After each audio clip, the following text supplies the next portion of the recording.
Hi everyone, it's your boy Stoyan, and today I'm going to speak about making money. And there are generally two ways of making money. The first one is selling tangible physical products, and the second one is selling services. There is significant advantages to one and then the other. Both have limitations as well, and I'm going to help you make up your mind which one is right for you. If you're wondering which one is right for you, by the end of this video, you'll definitely know. I have started off my personal journey with entrepreneurship selling tangible physical products. I had some success with it, and at first I thought this is great. I'm going to put more money, more resources, more of my time, and then hopefully this should bring more revenue for me. And it worked for some time, but then it kind of crashed miserably. I have to say it crashed because it really did. Some of them I had to stop, others I could continue. From my biased experience, I'm going to say that if you're thinking of starting off with physical tangible products, you should be aware that there are lots of things that could go wrong. And I've experienced many of those first-handedly, so I'd like to speak about some of these and just to get you prepared in terms of get you aware of what could happen and how possibly you could strategize to prevent this. And when it comes to services or selling services, this is something that I came across later in time, but very quickly it managed to become one of my favorite things to do because I feel I'm in full control, and also I can maximize the value that I can get from the time I invest in doing some sort of service and delivering this sort of service to end customers. But to begin with products. Products are always very appealing to people because it's easy to market something that you can see, you can touch, you can feel, you know how to be descriptive about the characteristics of this tangible product, you know the color, you know the shape, you know the materials, you could just list all the functionalities, and you think this is much easier to sell tangible products. And it could be if you have unique items. But what most people do nowadays is they don't actually invest in research and development to come up with those unique items. They actually just flip items. They buy low and they sell high.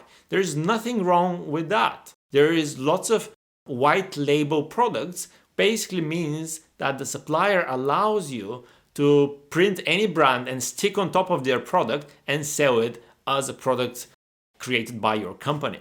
But many of those products are very easy to come across, and many people start selling the same product. And this sort of product then has very little appeal when it comes to our prospective customers. Actually, we fight with others for those prospective customers. And in the end of the day, it's kind of like a race to the bottom of the ocean. We constantly try to cut down each other's prices. We constantly try to increase the money we spend for our marketing activities. We increase the marketing budget, and it kind of eats all the revenue, all the net profits that we may get out of this. Not to mention that when you sell a tangible product, you don't have much control about the quality of the product. You may have tested the product, you may have ordered a sample to test it, but you cannot really control what the next batch of the product would look like in terms of quality. And this is especially dangerous if you're doing dropshipping. Dropshipping is a very contemporary business model in which you don't even get to see the product, you just tell your supplier where to ship the product to. And it's kind of hands-off experience, but at the same time, you're liable for all kinds of issues with the quality of the product or any sort of delay with the shipping. And I've experienced it personally that people can get really angry if their product does not arrive very quickly. Unfortunately, this is beyond your control. There are lots of things that can occur which will prevent the product from arriving on a specified date. And immediately many of the clients would claim for chargebacks, which means they call their bank and they say, I haven't had the product, return my money. And of course they get their money returned and then next day the product comes. But there is very little you could do. Some of them are honest enough, offer to pay you back. Others just keep it as a free product. And in addition to this, the costs of products and shipping, they're always increasing. The cost of marketing of these tangible products also always increasing, especially if we use platforms such as Facebook and Instagram or even TikTok and Google. Typically, the way they work is when you want to place an ad, it is on a bidding principle, which basically means if somebody is trying to sell a product or even a category of product which is similar, you kind of compete. They try to outbid you for the sort of marketing that this platform can provide for you. Eventually, you end up losing money. If you're making money, you can scale up quickly. But in order to scale up, you need to have really reliable supplier, a reliable path or route to the delivery of the product. And in many cases, this is difficult. And not to mention, dealing with people is difficult as well. And if you're making, let's say, $2 or $5 per product sold, and you're spending lots of hours trying to resolve problems that customers may have, well, then you need to think, is it really worth it? So I've had all those considerations. I've tried all channels of selling tangible products. I've tried eBay, I've tried Amazon, I've tried my own e-commerce website, and they work, but some days are better than others. And eventually I decided to tip my toes to the service sector. I became a service provider for different types of services, and I kind of loved it. I adopted it, and since then it's actually my favorite way, my favorite type of business. So all it takes to be part of that service industry is actually to be passionate and knowledgeable about something. And if you're passionate, you'll be knowledgeable and you'll keep improving your knowledge on this topic because it's just fun to do so. And interestingly enough, some people are willing to pay money for that. So depending on your expertise, you can reveal all kinds of opportunities. For example, let's say you really like working out and you like going to the gym and you're familiar with different supplements, you're familiar with different workouts, etc. There are many people who are willing to hire such people for assistants or trainers. And it's not only that they pay for your knowledge, they actually pay for the motivation that they're going to get from you. So if you're quite excited all the time, so maybe this could be channels to motivate people in either for their career development or pursuing their fitness goals.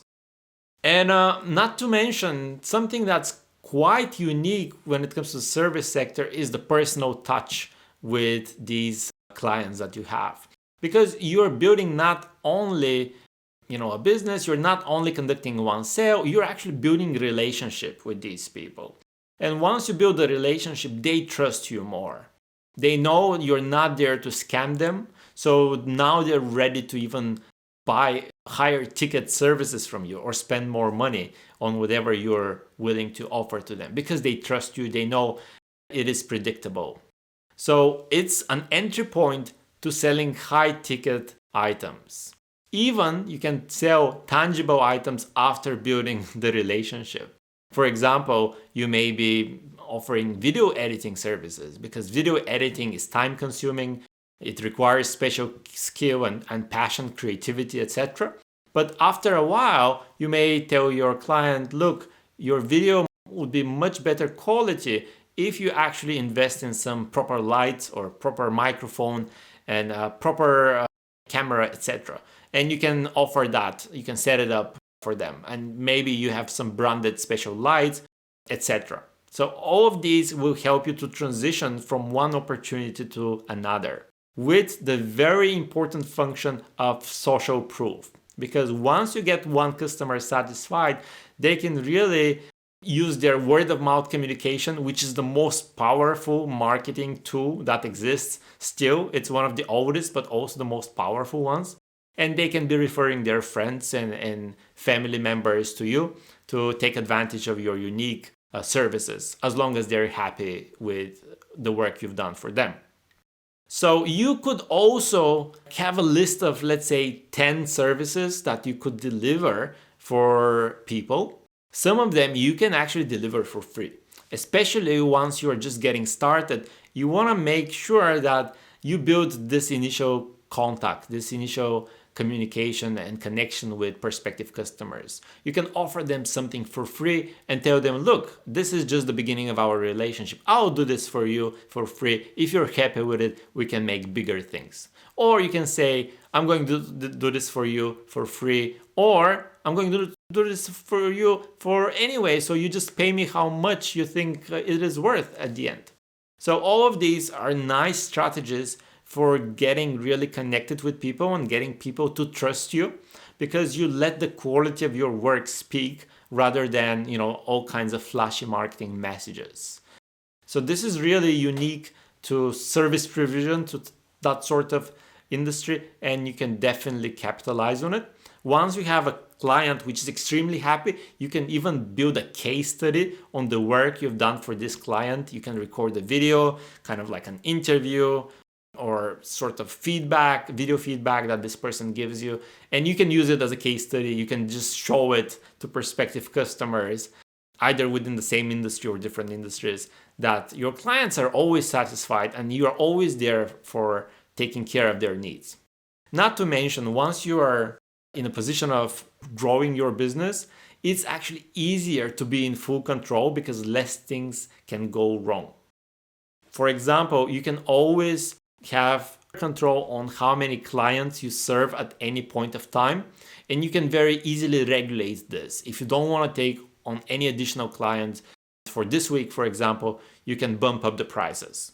And if somebody's still willing to pay this increased price, then you can afford to sign the contract with this person and outsource the service to somebody else. And then, of course, you're going to double check to make sure that the person you outsource the work to has done a good job, which would match your standard and the quality that the customer expects. But at this point, you're already in a position to allocate work to other people and get profits, get the difference, rather than doing everything by yourself. I hope you enjoy this. This is from personal experience. Perhaps you have other observations, and if you do so, you can comment down below. I'll be very happy to look at your perspective, and I'm going to reply to every single message that I get. So feel free to share your opinions down there. And this is everything from me.